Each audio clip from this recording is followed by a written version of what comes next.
मेरे प्रियो, आप सभी भाइयों और बहनों को प्रभु यीशु मसीह के मधुर और सामर्थी नाम में डॉक्टर विंसेंट बेंजामिन की ओर से जय मसीह की। इस समय हम सब पुराने वर्ष को अलविदा कह रहे हैं और नए वर्ष का स्वागत करने के लिए तैयार हैं। प्रभु हम सबों की सहायता करे और इन नए साल के अवसर पर परमेश्वर का वचन हमको क्या बताता है, क्या कहना चाहता है हमसे, हम उस पर मनन करेंगे परमेश्वर के वचन से। तो हम दो जगह से जो संदर्भ लिए गए हैं, चुने गए हैं, उनको हम देखते हैं। और पहला है यशायाह नबी की पुस्तक, उसके 43 अध्याय के 18-19 पद। और यहाँ पर वचन कहता है कि अब बीती हुई घटनाओं का स्मरण मत करो, ना प्राचीन काल की बातों पर मन लगाओ। देखो, मैं एक नई बात करता हूँ, वो अभी प्रकट होगी, क्या तुम उससे अनजान रहोगे? मैं जंगल में एक मार्ग बनाऊंगा और निर्जल देश में नदियाँ बहाऊंगा। और नए नियम से प्रकाशित वाक्य उसके 21 अध्याय के 5 पद में वचन कहता है कि जो सिंहासन पर बैठा था उसने कहा, देख मैं सब कुछ नया कर देता हूँ। फिर उसने कहा, लिख ले, क्योंकि ये वचन विश्वास के योग्य और सत्य है। आइए हम प्रार्थना करें। प्रभु जी, जैसा कि आप के वचन के द्वारा हमको ये निर्देश मिलता है कि पुरानी बातें जो बीत चुकी हैं उनको हम भूलें, चाहे वो किसी भी प्रकार के कष्ट हों, बुरी यादें हों, बुरा अनुभव हो, और आगे की ओर हम अपना कदम बढ़ाएं, क्योंकि आप सब कुछ हमारे लिए नया करने वाले हैं। तो प्रभु जी, हम पूरे इस विश्वास के साथ इस नए साल में अपना कदम आगे बढ़ाते हैं कि अब आप सब कुछ इस नए साल में निश्चित रूप से नया और अच्छा करने वाले हैं। प्रभु यीशु मसीह के पवित्र, मधुर और सामर्थी नाम से इस प्रार्थना को मांगते हैं। सुने और ग्रहण कर लें। आमीन। मेरे प्रियो, इस नए साल में आप सभी को मेरे परिवार और मेरी ओर से बहुत बहुत मुबारकबाद और जय मसीह की। हम सब नए वर्ष में जब प्रवेश करते हैं तो मेरे प्रियो, पहला महीना जो होता है उसका नाम जनवरी है। और ये जनवरी महीने का नाम रोमी देवता, जिसका नाम जेनस था, उसके नाम पर लिया गया है। उस जेनस देवता के दो चेहरे थे, एक आगे की ओर, एक पीछे की ओर। और जब दिसंबर महीने की 31 तारीख होती है तो हम ये समझ सकते हैं कि 12 बजे रात को जब नया वर्ष लग जाता है तो आगे वाले चेहरे से वो सामने की ओर देखता है, यानी जनवरी, फरवरी, मार्च वगैरह वगैरह। और पिछले वाले चेहरे से वो दिसंबर, नवंबर और अक्टूबर वगैरह पीछे के वर्षों को देखता है। तो हमारा इस समय जो विशेष रूप से उद्देश्य ये है कि हम नए वर्ष की ओर देखें, जबकि हम पिछले वर्ष की ओर जब देखते हैं तो हम पाते हैं कि वहाँ हमने बहुत बड़ी महामारी कोविड-19 और बहुत अकाल मृत्यु, जो असामयिक मृत्यु थी, और बहुत से लोगों की नौकरी गई, वेतन में कटौती हो गई, पैसों की बहुत हानि हुई, लोगों को बहुत तंगी रही, और बहुत से कल कारखाने जो थे वो बंद हो गए, और बहुत से शारीरिक रूप से लोग बीमार पड़े, समस्याएं उनके सामने पैदा हुई, पैसे की बर्बादी हुई, बहुत कमी हो गई पैसे की। और इन तमाम तरीके की चीज़ों का सामना हमको पिछले दिनों में करना पड़ा, पिछले साल में। लेकिन इन सब भौतिक चीज़ों के साथ साथ एक सबसे बड़ी चीज़ ये भी हुई कि बहुत से लोगों को एक आत्मिक हानि का भी सामना करना पड़ा। आत्मिक हानि यानी कि हम नियमित रूप से अपने चर्च को नहीं जा सके, संडे स्कूल को नहीं जा सके, अपना समय वचन और प्रार्थना में चर्च में जा कर के नहीं दे पाए। और ये सब इस कारण हुआ कि शायद हम शारीरिक रूप से ठीक नहीं थे, बीमार पड़े, या बहुत सी ऐसी विपरीत स्थितियां रहीं, प्रभाव हमारे शरीर पर पड़े, जिन्होंने हमको परमेश्वर के नज़दीक उसके भवन में जाने से हमको रोका। और बहुत सी ऐसी गवाहियाँ भी जो होती रहती हैं हमारे सामने, जिनको देख के हम हिम्मत पाते हैं, उन गवाहियों को भी हम नहीं सुन सके। इसी प्रकार से बहुत सा दान भी प्रभावित हुआ। जो लोग चर्च को दान देते थे या अपने मसीही भाई बहनों को, प्रचारकों को देते थे या मसीही काम के लिए देते थे, प्रचार के लिए, वो भी देना उनका रुक गया क्योंकि उनके सामने फाइनेंशियल प्रॉब्लम आ गई। इसके साथ साथ जो कुछ हमने पिछले दिनों में बहुत ज़्यादा फेस किया वो है सताव, परसिक्यूशन का सामना हमको करना पड़ा, जो आज भी हमको करना पड़ रहा है। मेरे पिछले दिनों में जो कुछ भी हुआ तो उन बातों के याद में अपने आप को अटका रहना और जो कुछ भी हुआ उससे अपने आप को इमोशनली जोड़े रहना, ये किसी भी तरीके से उचित नहीं है। इस नए साल में आगे की ओर बढ़ते हुए, हम नए साल का स्वागत करते हुए हमें आगे बढ़ना है और प्रयास करना है कि हम अच्छे से अच्छा आगे करते चले जाएं और ना कि हम सब पीछे की ओर अपने जो विगत में हमारे साथ बुरी चीज़ें हुई हैं उन्हीं को देखते रहें, याद करते रहें। आइए हम सब इस वचन के परिप्रेक्ष्य में ये सीखते हैं, जानने की कोशिश करते हैं और इसके लिए एक लंबी सांस लें और आगे आने वाले समय के लिए विचार करें कि हमको क्या करना है और आगे बढ़ने के लिए हमको पहला कदम बढ़ाना है। इफिसियों की पुस्तक उसके 4 अध्याय के 22 से 24 पद के अनुसार वचन कहता है कि हम अपने पुराने मनुष्यत्व के चाल चलन को छोड़कर नए मनुष्यत्व को पहन लें। तो पुरानी बातें जो हमारे जीवन में आई हैं, जो हमारा जिस तरीके का जीवन हो गया, उनको छोड़ करके हम नई बातों को, नए मनुष्यत्व को, अपने आप को पूरी तौर से नया बना लें। दूसरा पतरस उसके पहले अध्याय के 2 से 11 पद को अगर हम उसका पाठ करते हैं, उसको पढ़ते हैं, तो वहाँ पे वचन हमें बताता है कि नया मनुष्यत्व पहनने के बाद हमारा उद्धार हो जाता है और हम बड़े आदर के साथ प्रभु यीशु मसीह के अनंत राज्य में प्रवेश कर सकने के योग्य बन जाते हैं। नए वर्ष में परमेश्वर की सहायता से बहुत से लोगों की अलग अलग तरह से सहायता हम कर सकते हैं, जैसे कि हम उनकी अच्छी काउंसलिंग करें। अगर हम कोई घर टूट रहा हो, मैरिज विवाह जो है टूटने के कगार पे हो, तो हम उनको टूटने से रोकने में मदद कर सकते हैं, सहायता कर सकते हैं। हम आत्माओं को बचाने का काम कर सकते हैं।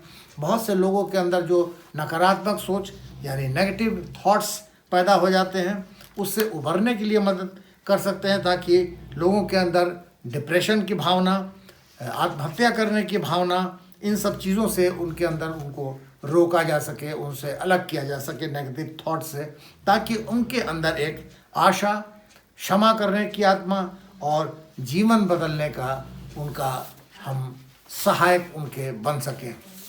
मेरे प्रियो, विगत वर्षों में परमेश्वर ने हमारी ओर और हमारे चारों ओर बहुत सी सहायता की, क्योंकि वो एक महान परमेश्वर है।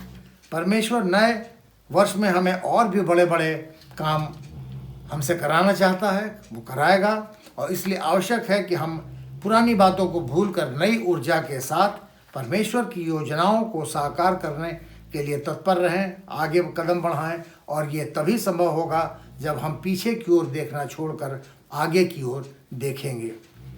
पुरानी हर बात को जो हमें दुखी करती है भूल कर सिर्फ उन बातों को याद रखें जो हमें प्रसन्नता देती है। यानी हर उस पुरानी बात को हम भूल जाएं, उनको भूल करके हमको नई चीज़ों को, आगे की बढ़ने वाली बातों को, पॉजिटिविटी को देखना है, सोचना है, विचारना है। उन कष्टों को जो विगत में हमारे सामने हुए उनको भूल करके अब आने वाले प्रतिदिन की आशीषों की ओर हमको ध्यान देना है, उनको याद करना है। जैसा कि यशायाह नबी की पुस्तक उसके 43 अध्याय के 18-19 पद में पढ़ा गया कि आगे भविष्य की बातों से उसकी तुलना ना करें, क्योंकि प्रभु यीशु मसीह ही एकमात्र शासक होगा। प्रभु यीशु मसीह जो है वही रेन करेगा, शासन करेगा आज के संसार में। जैसा कि पवित्र धर्मशास्त्र प्रकाशित वाक्य 21 अध्याय के 5वें पद में वचन बताता है कि यीशु जो शासक होगा वही सिंहासन पर विराजमान होगा, क्योंकि जो वचन में लिखा है वो सत्य और विश्वास योग्य है। वचन कहता है दूसरा कुरिन्थियंस उसके 5वें अध्याय के 17 पद में कि जो मसीह में है वो नई सृष्टि है, क्योंकि पुरानी बातें सब बीत गई।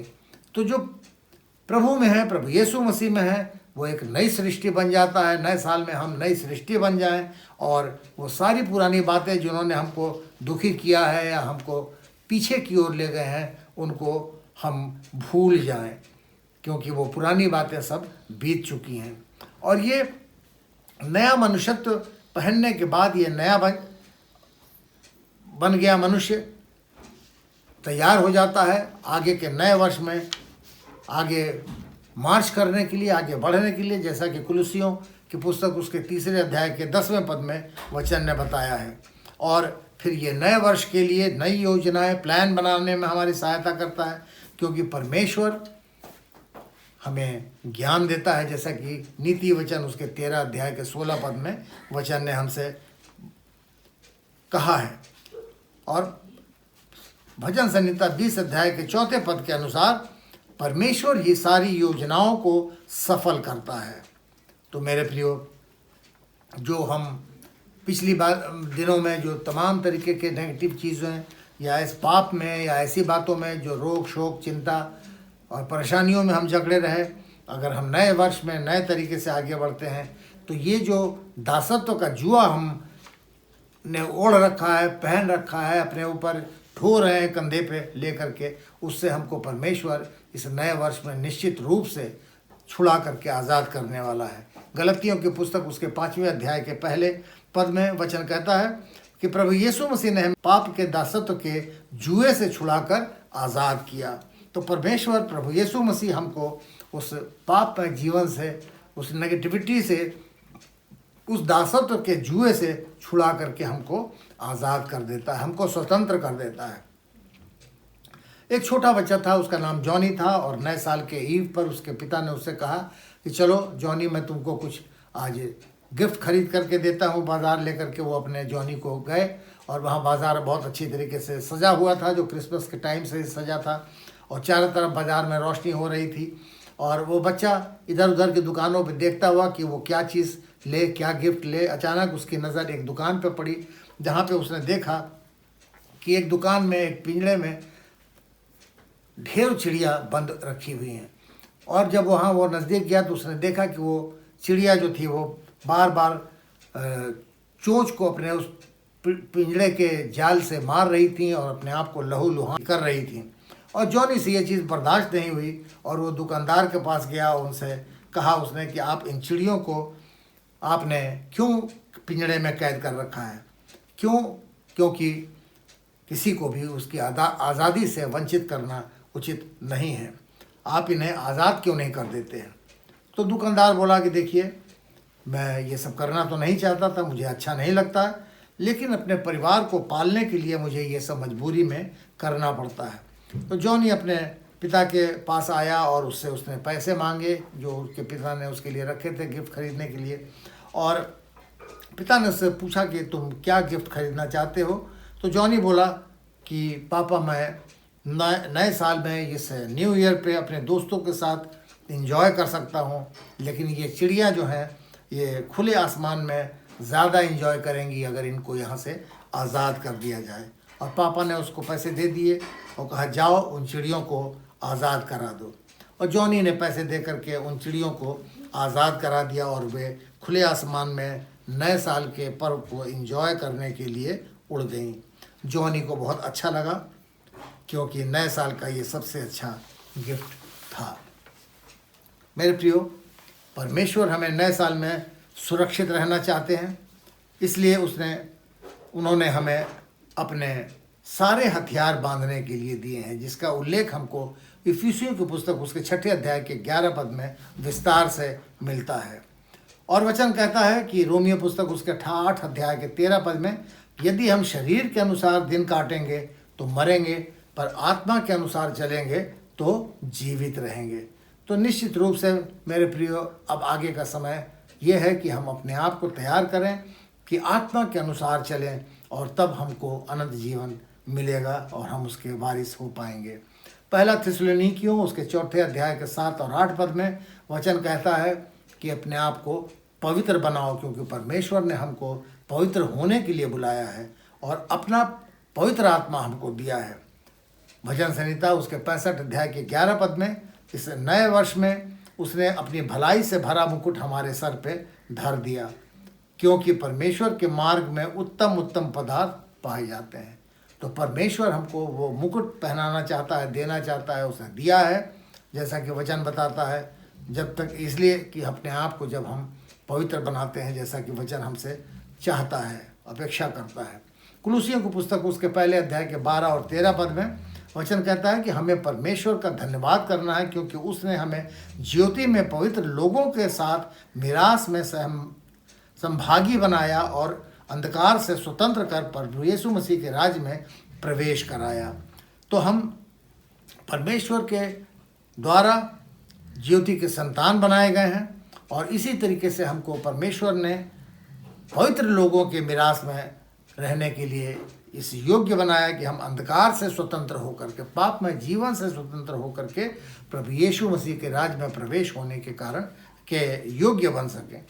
रोमियो की पुस्तक उसके 8वें अध्याय के 14 और 2 पद में अगर हम पढ़ें तो वहाँ पे पाते हैं कि प्रभु यीशु मसीह ने हमें पाप की गुलामी से आज़ाद किया और जितने लोग परमेश्वर के आत्मा के चलाए चलते हैं वे ही परमेश्वर के पुत्र हैं। तो जो लोग हम में से जितने लोग हैं वो परमेश्वर की आज्ञा के अनुसार चलते हैं, उसके आत्मा के चलाए के अनुसार चलते हैं, तो निश्चित रूप से हम परमेश्वर के पुत्र हो जाते हैं। गलतियों की पुस्तक उसके 5वें अध्याय के पहले और 22 और 25 पद में, 22 से 25 पद में मसीह ने हमें दासत्व के जुए से स्वतंत्र किया है और आत्मा के फल के 9 वरदान दिए हैं। वो वरदान प्रेम, आनंद, शांति, धीरज, दया, भलाई, विश्वास, नम्रता और संयम है। और इन्हीं वरदानों के कारण हम और लोगों को भी जो संसार में हैं वो हमको जब देखते हैं कि हमारे पास ये 9 वरदान जो पवित्र आत्मा ने हमको दिए हैं, तो उससे हमको वो एक अलग व्यक्तित्व का व्यक्ति पाते हैं, एक नए व्यक्तित्व का मनुष्यत्व का व्यक्ति पाते हैं और हमारी पहचान उन्हीं फलों से होती है। जैसा कि मत्ती रचित सुसमाचार उसके 7वें अध्याय के 16 पद में वो कहता है वचन कि वृक्ष अपने फलों से ही पहचाना जाता है। तो मेरे प्रियो, भजन संहिता 118 के 24 पद के अनुसार आज का दिन परमेश्वर ने बनाया है और जिसमें हमें मगन और आनंदित होना है। तो परमेश्वर आप सबों को बहुतायत की आशीष दे, इस नए साल को मुबारक करें और आपके लिए अच्छी से अच्छी चीज़ें आपकी आत्मिक उन्नति के लिए, आत्मिक जीवन के लिए आपको मिले, ताकि आप दिन दुनिया रात चौगनी तरक्की करें, बढ़ें आगे और दूसरों की आत्माओं को भी बचाने में आपका बहुत बड़ा योगदान हो सके। और नया वर्ष आप सबों के लिए एक बहुत ही सुखद और आनंददायक नया वर्ष हो और जो पुरानी बातें हैं वो सब ख़त्म हो जाए, हमारी याददाश्त से भी ख़त्म हो जाए। परमेश्वर आप हम सबों को और आप सबों को विशेष रूप से जिन्होंने इस वचन में साथ दिया है, सम्मिलित हुए हैं, उनको बहुतायत की आशीष दे। आइए हम प्रार्थना मांगें। पिता परमेश्वर, धन्यवादित हैं आज के सुंदर दिन के लिए, जब हम अपने घरों में बैठे, प्रार्थना भवनों में बैठे बीते वर्ष को अलविदा कहते हैं और नए वर्ष का खैर मकदम करते हैं, स्वागत करते हैं। प्रभु हमारे साथ होइए। हम पिछले दिनों में जो कुछ भी हुआ प्रभु, हम उसके लिए धन्यवाद करते हैं कि आपने उस समय से भी हमको बचा कर रखा आज के दिन के लिए, कि हम आपका धन्यवाद कर सकें। बड़ी मुसीबतें आई, बीमारियां आई और तमाम तरीके की तरह तरीके की मुसीबतें हमारे सामने आई, जो हमने अभी देखा विचार वचन के मनन के समय में। हम प्रभु अब नए वर्ष में एक नए सिरे से अपने आप को, अपना कदम बढ़ाना चाहते हैं, ताकि हमारे सामने हर एक वो चीज़ जो आपने हमारे लिए एक अच्छी से अच्छी ज़िंदगी की ठहराई है प्रभु, आत्मिक भलों से हमको वरदानों से भरा है प्रभु, हम उसके लिए तैयार हों, उनको ग्रहण करें और आगे बढ़ें और लोगों को आपके संबंध में बताने वाले, आत्माओं के सामने की गवाही देने वाले आत्मा की, और लोगों को वचन को सुनाने वाले बन सकें, ताकि लोग भी प्रभु यीशु मसीह आपके बारे में जानें। इस समय विशेष रूप से विनती करते हैं प्रभु पूरे विश्व के लिए, जो एक विशेष प्रकार की महामारी से ग्रसित हो रहा है, प्रभु अपने पराक्रमी सामर्थ्य हाथ को बढ़ा करके उस बीमारी को ख़त्म करिए ताकि अमन चैन कायम हो सके। प्रभु जहाँ भी दुख, बीमारी, तकलीफ़, अकाल, रोग, भय, चिंता, परेशानियाँ और दुख और तमाम तरीके की दुश्वारियाँ, नौकरी के चले जाने की और तरह तरीके की परेशानियाँ हैं प्रभु, उन सबों का समाधान निकालें और विशेष रूप से युवाओं के साथ हुए प्रभु, क्योंकि ये हमारे युवा जो हैं वही आने वाले कल का भविष्य है। प्रभु हमें से हर एक के साथ हुई है, जाने अनजाने हमसे जो कुछ भी भूल हुई है उसके लिए हम आपसे क्षमा मांगते हैं और इस बड़ी उम्मीद के साथ जो प्रभु यीशु मसीह हम आपकी ओर देखते हुए आँख लगाते हैं, आस लगाते हैं कि हमारे लिए आगे आने वाला दिन सचमुच में एक बहुत ही मुबारक दिन होगा, मुबारक वर्ष होगा, ताकि हम बड़े मजबूती के साथ होकर के आपकी गवाही दे सकें, आने वाले कष्टों का, सताव का सामना कर सकें। जाने अनजाने जो कुछ भूल हुई हो उसे क्षमा करें। प्रभु यीशु मसीह के पवित्र मधुर नाम से इस प्रार्थना को मांगते हैं, सुने और ग्रहण कर लें। आमीन, आमीन, आमीन। जय मसीह।